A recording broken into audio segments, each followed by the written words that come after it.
अपना अपन नहीं जाता, तक नहीं बढ़ता, करके देख लीजिए। तब वो जो है वो राम स्वरूप में बट जाता है, जो उनका स्वरूप होता है उसमें रम जाता है। हरदास जी की कथा हमने बताई नहीं थे? स्वामी हरदास जी की कथा, मुसलमान थे भाई, मतलब वो जाति से मुसलमान थे स्वामी हरदास। हाँ हाँ, वही वृंदावन वाले मुसलमान थे, लेकिन वो वही क्या नाम, चैतन्य महाप्रभु की वजह से उनमें जब उनके कीर्तन देखा आकर के तो उसी में रम गए। तब उन्होंने उनका नाम स्वामी हरदास नाम धर दिया और कहा कृष्ण का जाप करो। हाँ हाँ, लोगों ने कहा तो काफिर हो गया है, मुसलमान लोगों ने कहा काफिर हो गया ये, हटाओ यहां से, तो वृंदावन आ गए थे। हाँ, तो वही तो कुछ लोगों ने यही तो कहा कि ये तो काफिर हो गया है, इसको कैसे कहा जाए, तो उन्होंने भेजा था उसी को, नर्तकी को। वो भी कृष्ण भेजा नर्तकी को कि किसी तरह से इसका ध्यान हटे, ये तो काफिर हो गया। तो वो नर्तकी सद्धस की गई भाई वहां ध्यान बटाने के लिए। वो अपने आंखें बंद के किसी दूसरे ध्यान में मस्त थे, उनको रस कहीं दूसरा मिल रहा था, वो सौंदर्य कहीं दूसरा देख रहे थे। स्वामी हरदास, दो कहानियां हैं। एक तो ये है मुसलमानों वाला है कि ये काफिर हो गया, इसको किसी तरह से पलटाओ, यहां से रूप जाल में फंसाओ किसी के। दूसरे वहां जो लोग थे वृंदावन में, दूसरे लोग जो और मतलब अपने ही हिंदू संप्रदाय के लोग थे, तो उनकी मान्यता ज्यादा होने लगी थी। वो लोग भी उनसे जरा से, हाँ वही ना निंदा। हाँ, कहाँ है साधु संत और कहाँ दूसरे साधु संत को देख करके, हाँ हाँ।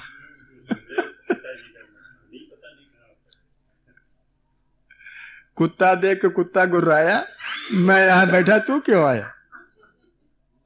तो वो गई और वहां बैठ गई जाकर के, हाव भाव अपने इधर उधर दिखाए।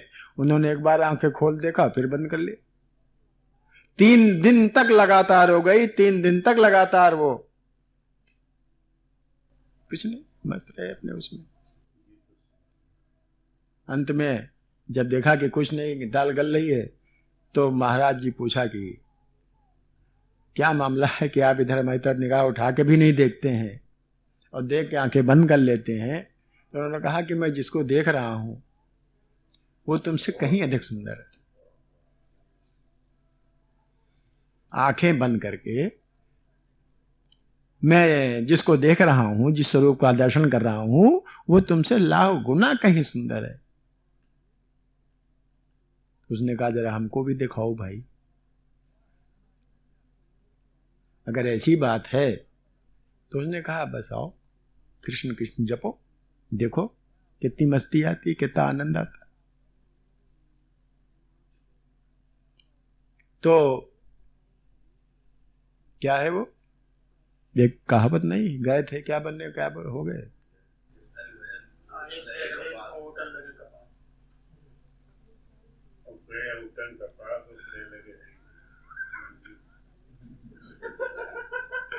हाँ, गए थे बनने चौबे, हो गए छप, क्या ऐसे भी होने। गए थे नमाज पढ़ने, रोजा गले पड़ गए। गए थे नमाज पढ़ने और रोजा गले पड़ गए। मतलब कहां तो गए थे ध्यान हटाने के लिए, और कहां उसी ध्यान में। तो जब मस्ती आती है, जब अपनापन हो जाता है,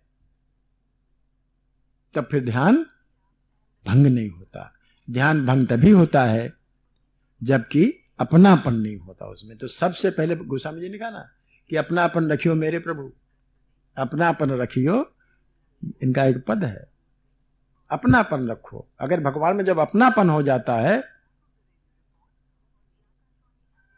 तब फिर वो ध्यान नहीं हटता। हाँ,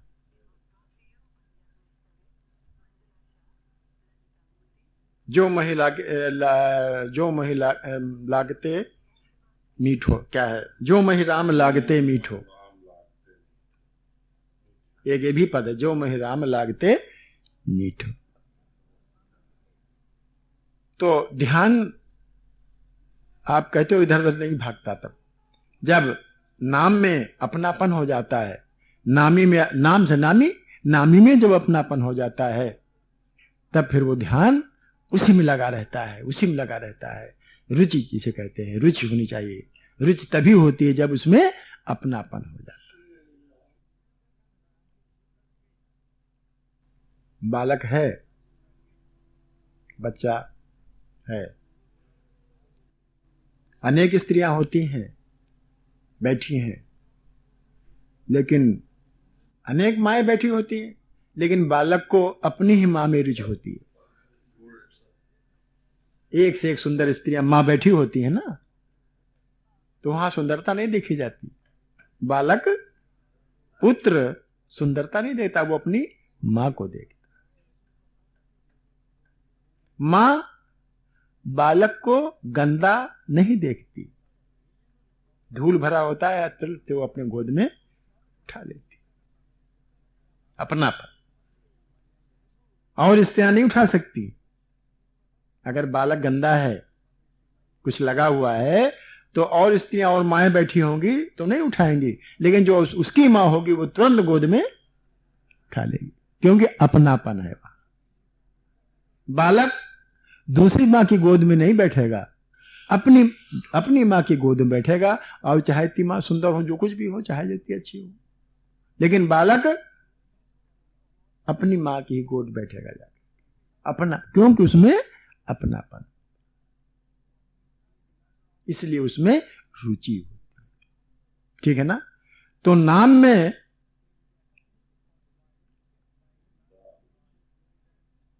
दूसरा अपराध क्या है? रुचि ना होना।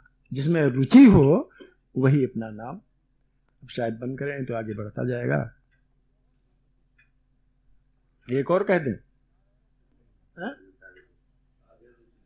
पढ़ें आपसे नाम अपराध। देखिए, कोई भी काम करें तो शास्त्रोक्त करें, जैसा शास्त्र कहता है वैसा करें, तब तो फलदायक होगा, सिद्धिदायक होगा। और अगर आप अपने मन से करोगे तो सिद्धिदायक नहीं होगा, और फिर हम कहेंगे कि दोष गुरु का है, दोष गुरु का है या दोष शास्त्र का है। वो गोस्वामी जी का है नहीं, एक चौपाई, क्या है वो, हाँ, सुमिरन सुलभ सुगम, सुमिरन सुलभ सुगम सब काहू, लोक लाभ पर लोक निभाऊ। सुखद भी है और सुलभ भी है। इस भगवान का स्मरण करना सुखद भी है और सुलभ भी है। सुलभ माने आसानी से मिल जाता है भाई। भगवान का नाम सुलभ है और सुखद है, और क्या करता है? लोक लाभ परलोक निभाओ। संसार में तो लाभ देता ही देता है, अगर संसार में रहते हैं तो वहां तो लाभ देगा ही देगा, परलोक में भी लाभ करता है भगवान का स्मरण, भगवान का नाम। और चूंकि हमको लोक और परलोक दोनों बनाने हैं, हमको लोक और परलोक दोनों बनाने हैं, नहीं कि लोक ही है परलोक नहीं, परलोक भी हमको बनाना है, निश्चित रूप से बनाना है। हम लोग परलोक की चिंता नहीं करते, जबकि जैसे भाई हमने कई बार कहा ना कि जब बालक होते हैं तब जवानी की चिंता करते हैं, खूब ऐसा कुछ करो कि जवान जब हो तो हम खूब पढ़ लिख जाए और खूब बलवान हो जाए, ठीक है ना। अब जवान हो गए तो खूब कमाई की, उसके बाद बुढ़ापे की चिंता करने लगते हैं कि बुढ़ापे में क्या होगा, फिक्र करते नहीं करते हैं, बुढ़ापे में ये करेंगे वो करेंगे और खूब कमा के रख ले। जब जवान आदमी होता है ना तब खूब कमाता है, खुद ये करता है, जो भी कुछ करता है, और उसके बाद उसकी बुढ़ापे की चिंता सवार हो जाती है कि बुढ़ापे में हम क्या करेंगे। कुछ कमा के रख लो, लड़के को तो जो कुछ करो, उसके बाद बुढ़ापे के बाद तो खत्म। नहीं, बुढ़ापे में चिंता होती है अगले जन्म में क्या होगा हमारा, परलोक में क्या होगा, ये भी तो चिंता करनी चाहिए ना, कि अभी तक जो कुछ किया हो तो किया, जैसे जन्म में रहे, जैसे माता पिता मिले, जैसा वातावरण वो तो मिला, अब आगे क्या होगा, क्योंकि तो शरीर तो मिलेगा ही, जरूर मिलेगा, कैसा मिले, कहां मिले, इसकी चिंता होनी चाहिए भाई। जब बालक थे जवानी चिंता की, जवानी थे बुढ़ापे की चिंता की, बुढ़ापे की चिंता के अब भी तो करो भाई, क्योंकि आगे भी तो होने वाला, जन्म का अब समाप्त तो हो नहीं रहा है, आखिरी स्टेशन तो है नहीं है, अभी तो बहुत से स्टेशन पड़े कि यही उतर पाना, अब आगे स्टेशन को है नहीं, अभी गाड़ी चलती चली जा रही है, मालूम कितने स्टेशन पड़ेंगे, उतरना चलना पड़ेगा, तो आगे भी चिंता होनी चाहिए। तो राम नाम जो है, या कोई भी नाम, भगवान का नाम जो है, वो लोक लाभ परलोक लाभ। अगर राम नाम जपते हैं, नाम का नाम लेते हैं, कोई नाम, ओम हो, राम हो, कृष्ण हो, शिव हो, कोई भी नाम भगवान का, सब भगवान के ही नाम है, तो दोनों फल देता है, लोक का भी और परलोक का, और हमको चाहिए भी दोनों चीजें। समाप्त करते हैं। तो हम चूंकि 2-3 लोग नए सदस्य हैं, तो हम बात जो हमारी चल रही है आजकल, वो पूजा के ही संदर्भित है। साधना और पूजा, पूजा भी एक साधना है और साधना भी एक पूजा है। उसी में नाम जप, पूजा में नाम जप, इस विषय चल रहा था। तो नाम जप हमें क्यों नहीं फलता, बहुत से लोग जप करते हैं तो वो फलित क्यों नहीं होता, हमें फायदा क्यों नहीं करता है। तो इस संबंध में शास्त्र कहता है कि कुछ नामा अपराध होते हैं, अगर उन नामा अपराधों को हटा दिया जाए तब नाम जप सार्थक होता है, फायदा करता है और फल देता है। अब चूंकि नामा अपराध बहुत कम लोगों को मालूम है, जानते ही नहीं, तो वो इसलिए नाम जप भी निरर्थक हो जाता है, चाहे जितना जप करें आप।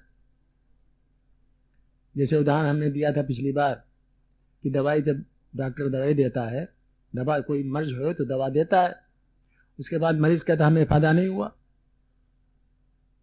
तो डॉक्टर सोचता है क्यों नहीं फायदा हुआ, दवा तो हमने मर्ज की दी थी, फायदा क्यों नहीं हुआ। तो पूछता भाई तुमने क्या खाया पिया, कैसे रहे, बुखार चढ़ा है तो क्या किया, उदाहरण के लिए। तो उन्होंने बताया हम तो सब कुछ खाते पीते रहे, हम तो मेहनत भी करते रहे। तो अब डॉक्टर कहता है फिर कैसे बुखार उतरेगा, बुखार में तो आराम करना चाहिए,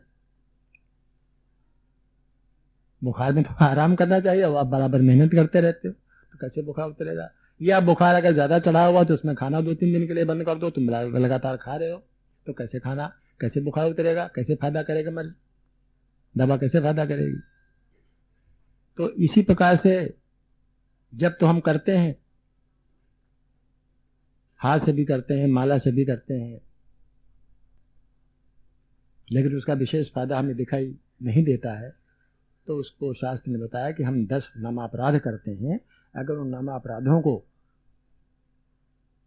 हटा दिया जाए, उनको हम जान लें और वो अपराध न करें और तब नाम जप करें, तो उसका विशेष लाभ होता है, साधना में सहायक होता है। वो पिछली बार हमने उदाहरण दिया था ना कि राम नाम सब कोई कहे और दशरथ कहे न कोई, एक बार दशरथ कहे कोटि यज्ञ फल होए। तो वहां दशरथ जगह पर दशरथ अगर हो जाए तो बहुत सुंदर है। राम नाम सब कोई कहे, दशरथ करे न कोई, रित रीढ़ी वाला री होता, रित करे न कोई। और एक बार दशरथ कहे, यानी एक बार अगर राम कहना है, अगर नाम अपराध बिना कहो तो कोटि यज्ञ फल। जो नाम अपराध हम करते हैं राम जप के, तो वो कोटि फल हो। तो इस प्रकार से उनको समझना, यही विषय हमारा चल रहा था। जब क्यों आवश्यक है भाई, हम जब क्यों करें, नाम क्यों लें भाई, ये भी तो प्रश्न उठता है। हम धर्म क्यों पालन करें, हम साधना क्यों करें।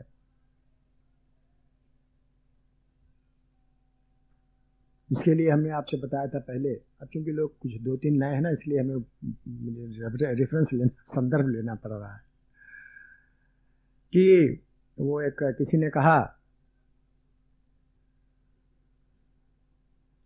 कि जीवन मरण विचार के कोरे काम निवार,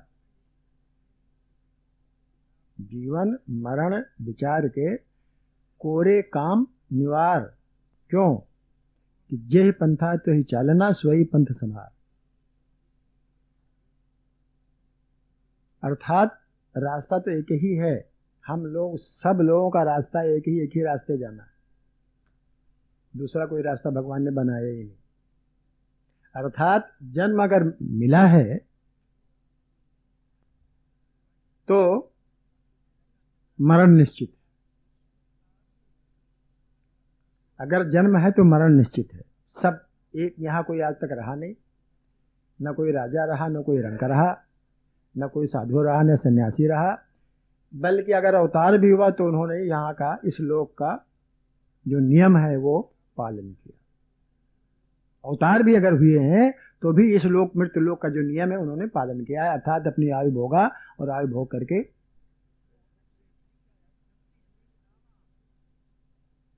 तो हमें तो वही रास्ता जानना, एक ही रास्ता, दूसरा कोई रास्ता नहीं। रास्ते निश्चित रूप हर आदमी जाता है, हमको भी जाना है।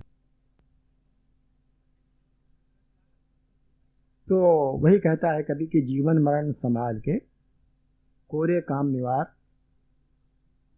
जितने काम तेरे छुटे हुए हैं, जिस काम के लिए तू आया यहाँ पर, मनुष्य जन्म किस काम के लिए हुआ,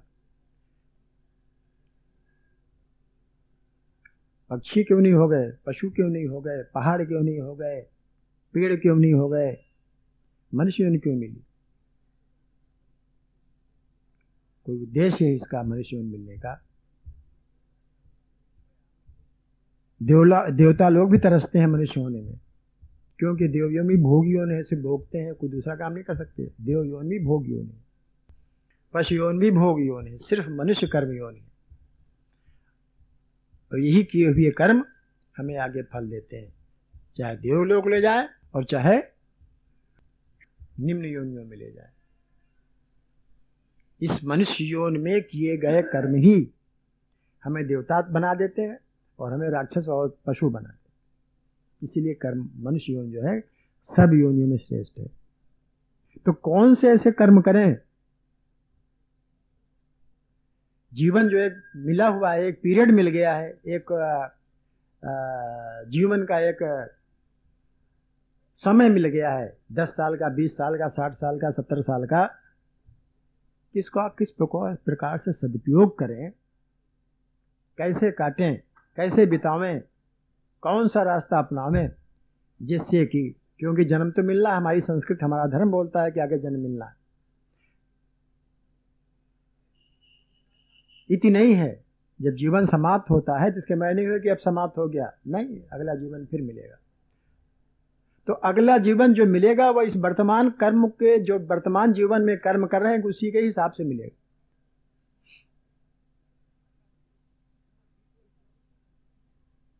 अभी हमारे ऊपर है कि हम ऐसे कर्म करें कि पशु शुकर कुकर योनि मिले, यह हमारे ऊपर है कि हम ऐसे कर्म करें फिर मनुष्य योनि मिले, या हम ऐसे कुछ कर्म करें कि हमें ऐसा कोई लोकांतर मिल जाए जहां हमें जन्म मरण से छुट्टी मिल जाए।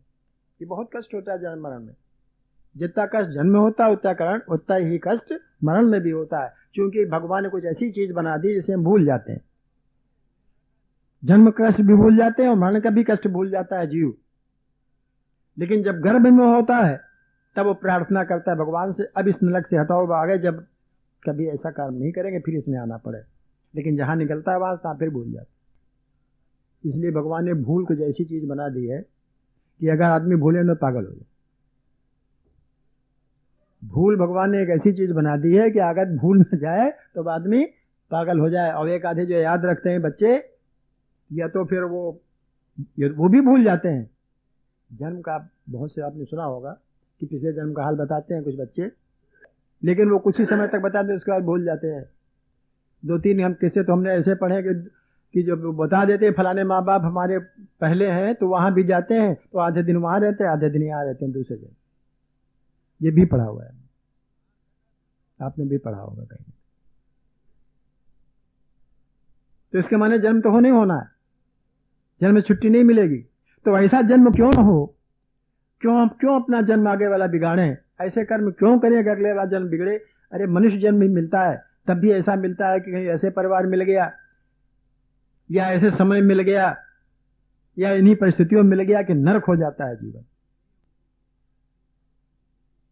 उसमें किसी का दोष नहीं, उसमें हमारे पिछले कर्मों का दोष है। ठीक है ना। तो यही रास्ता हुआ, सोई जय पंथा तो चालना, सोई पंथ। वो रास्ता पकड़ो, हम लोग वो रास्ता पकड़ें जिस रास्ते चलने से हमारा भला हो।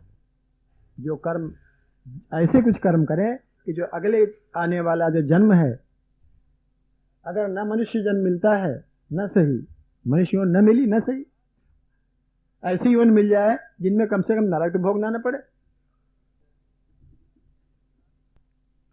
तो वो रास्ता कौन सा है, वो पंथ कौन सा है कि जिस पर चलने से हमारा कल्याण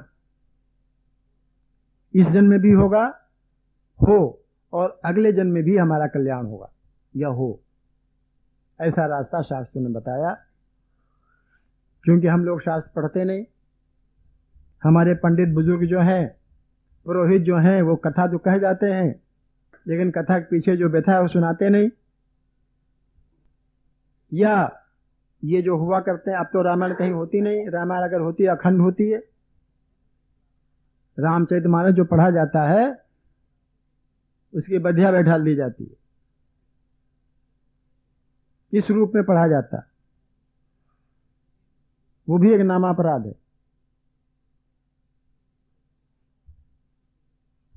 वो भी एक नामापराध है कि आप उस परमात्मा के नाम को, उस राम के नाम को इस ढंग से, गलत ढंग से प्रयोग आप करते हो, कहां आपको भला होगा। नहीं भला हो सकता, किसी हालत नहीं भला हो सकता। जिस ढंग से अखंड रामायण हमारा कही जाती है, कहने के लोग मान देते हैं ऐसा कर्म हो जाए अखंड रामायण करेंगे, लेकिन जिस प्रकार से अखंड रामायण करते हैं वो लज्जा का विषय है। इससे अच्छा आप एक ही बार राम का नाम लीजिए, वो बड़े अच्छा है। एक चौपाई आप फॉलो कर लीजिए, एक ही चौपाई बात काफी है रामचरितमानस की। अगर उस पर हम अमल करना आरंभ कर दें, कोई रामायण ना पढ़े, कोई आवश्यकता नहीं। लेकिन हमने तो उसको एक पता नहीं क्या बना लिया है, कैसे बना लिया हमें समझ नहीं आता। अलग गलत सलत सब पढ़ते चले जा रहे हैं, बस पाठ करना उसको, बस जैसे कथा बस इधर वो तमाकू खा रहे हैं, बना रहे, पंडित जी अपना बड़बड़ा रहे हैं, यहाँ सब हो रहा है, तमाकू चल रही है, अपन हाथ वार्तालाप चल रही, पंडित जी अपना बड़बड़ा है, कोई मतलब नहीं। कथा सत्यनारायण की है और सुबह से ही झूठ बोलना शुरू कर दे। कितनी एक विचित्र बात।